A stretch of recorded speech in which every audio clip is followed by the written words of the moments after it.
श्रीमद् भगवद गीता प्रथम अध्याय श्लोक क्रमांक 46।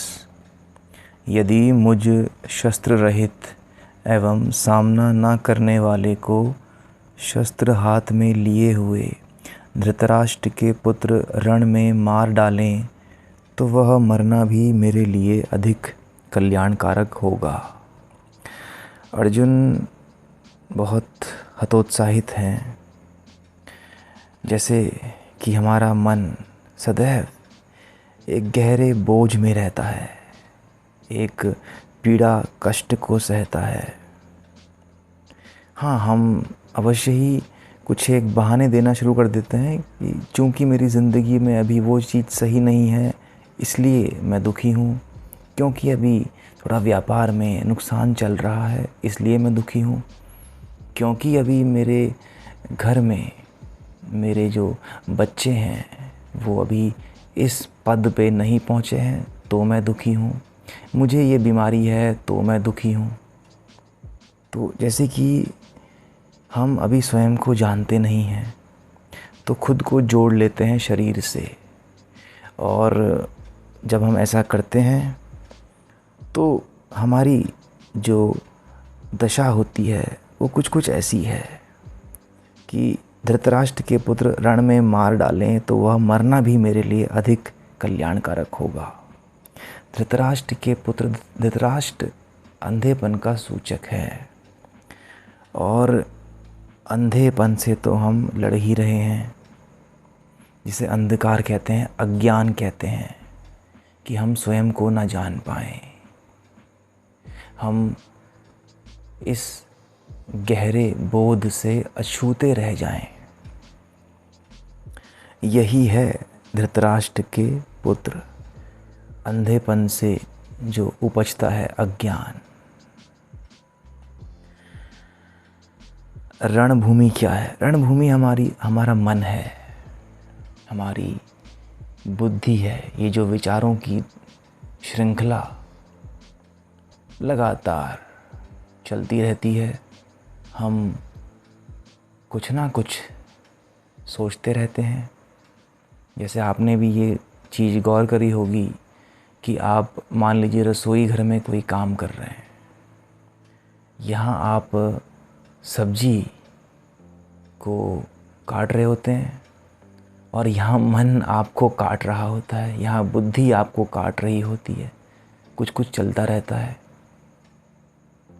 कोई बिरला ही ऐसा होगा जो अगर कोई एक काम कर रहा है तो उसमें अकंठ नखशिख डूबा हुआ है, वहीं बैठा हुआ है और फिर उस कार्य करने में ही वह पूर्णतः संलग्न है और उसके अलावा कोई विचार नहीं, एकदम शून्य भाव में विराजमान है, और फिर भी कर्म चल रहा है, कर्म चल रहा है। जैसे कि अर्जुन चाहते हैं, श्री कृष्ण चाहते हैं कि अर्जुन इस युद्ध में सामने आए और धर्म के साथ खड़े होकर के युद्ध करें, परंतु अर्जुन पहले अध्याय में क्या कर रहे हैं? वो विषाद में हैं, उनको डर है, संशय है, उनके अश्रु बहते हैं और वह चाहते ही नहीं हैं कि युद्ध हो। इसलिए नहीं कि खून बहेगा और ये सब होगा, अपितु इसलिए क्योंकि वह अज्ञान में स्थापित है। जैसे कि हम अपनी बुद्धि का प्रयोग ही ना करें और हम अपना ही खून बहाए जाएं। अपना ही खून बहाने से अर्थ है कि अज्ञान में जिएं, माने कि अंधकार में हमारा जीवन बीत जाए और हम स्वयं को जान ही ना पाएं। और जो जान लिया सुना हुआ तो उसको जी ना पाए। तो हताश होकर के अर्जुन कहते हैं कि मेरे लिए तो मरना भी इससे अधिक कल्याणकारक होगा कि बजाय मैं युद्ध करूं। जैसे कि एक आम आदमी होता है, जैसे कि हम होते हैं कि ठीक है यार, कोई नहीं, ज़िंदगी बीत जाए, बीतने दो। वो करना कुछ और चाहते हैं जीवन में। ये आपके साथ भी घटता है। मैं आपसे ही कह रहा हूँ, ये आपके साथ भी घटता है कि आप जीवन में कहीं बैठे हैं और करना कुछ और चाहते हैं। या फिर ऐसा हो सकता है कि आप एक चीज़ तो कर रहे हैं परंतु इसके साथ आपको और भी अनुभव लेने हैं। आप चाहते हैं कि आप यात्राएं करें, आप चाहते हैं कि आप कला में गहरे उतरें।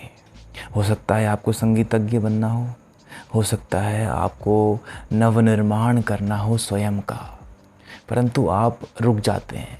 आप अपने बुद्धि की सुनते हैं और स्वयं को नहीं जान पाते हैं। इस कारण से सीमित दायरे में रहकर जीते रहते हैं।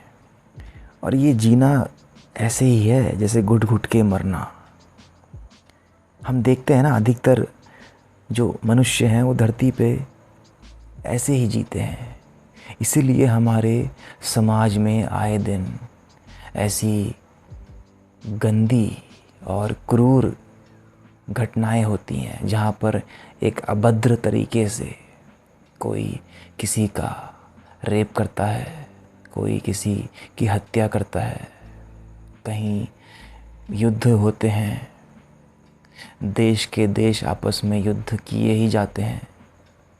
तो इन सब का एकमात्र जो इलाज है वो अध्यात्म है, वो स्वयं को जानना है। इसीलिए जब अर्जुन को भी मोह बांध लेता है, जब अर्जुन भी मोहग्रस्त होते हैं, तो श्री कृष्ण उन्हें जीवन के गहरे जो राज हैं वह उनके समक्ष प्रकट करते हैं। उनको बताते हैं कि आप अर्जुन कौन हो। जैसे कि हमारी अंतरात्मा, हमारा ही बोध, हमारा ही जागरण हमारी बुद्धि से कहता है कि नहीं, तुम सिर्फ इस सीमित दायरे के लिए नहीं बने हो। चलो जीवन को पूर्ण जियो, जीवन को वृहत करो, विस्तार करो, जीवन में दुख को अंगीकार करो, दुख का श्रृंगार करो। और फिर देखिए आपके लिए कुरुक्षेत्र, हमारा मन और विचार, इसका संग्राम ही तो है हमारा कुरुक्षेत्र। और क्या है, यही हमारा कुरुक्षेत्र है। ये जो हम विचारों को बुनते ही रहते हैं, जैसे कोई महिला कोई कपड़ा बुनती है, वैसे ही हमारी मन और बुद्धि आपस में कुश्ती लड़ते हैं और विचार चलते ही रहते हैं।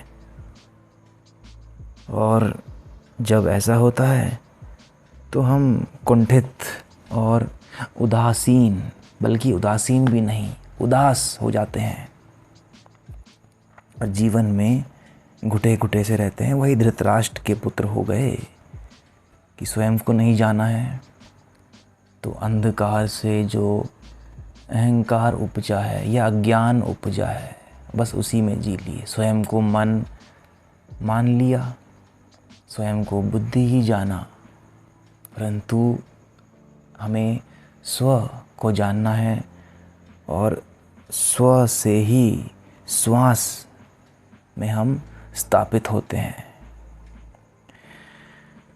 शस्त्र रहित एवं सामना ना करने वाले को शस्त्र हाथ में लिए हुए धृतराष्ट्र के पुत्र, देखिए उन्होंने शस्त्र भी त्याग दिए। शस्त्र हमारा क्या है? ज्ञान हमारा शस्त्र है। जानना, प्रश्न करना, बात की गहराई तक जाना, ये हमारा शस्त्र है और यही हमें करना है।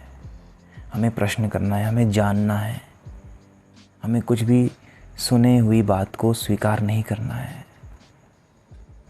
हमें स्वयं शास्त्रों का, स्वयं का, जीवन का अध्ययन करना है, उसमें गहरे उतरना है। तभी हमारे जीवन में श्री कृष्ण प्रकट होते हैं, कहीं बाहर नहीं। भक्ति मार्ग में अक्सर हम यही एक बड़ी गलती कर सकते हैं कि हम बाहर ही नज़रें टिकाए रखें और भीतर देख ही ना पाएँ कि भीतर तो कृष्ण मौजूद हैं, प्रकट हैं। देरी है तो हम में, देरी है तो जानने की प्रक्रिया में। जानना हमारा स्वभाव है, श्री कृष्ण हमारे भीतर हैं।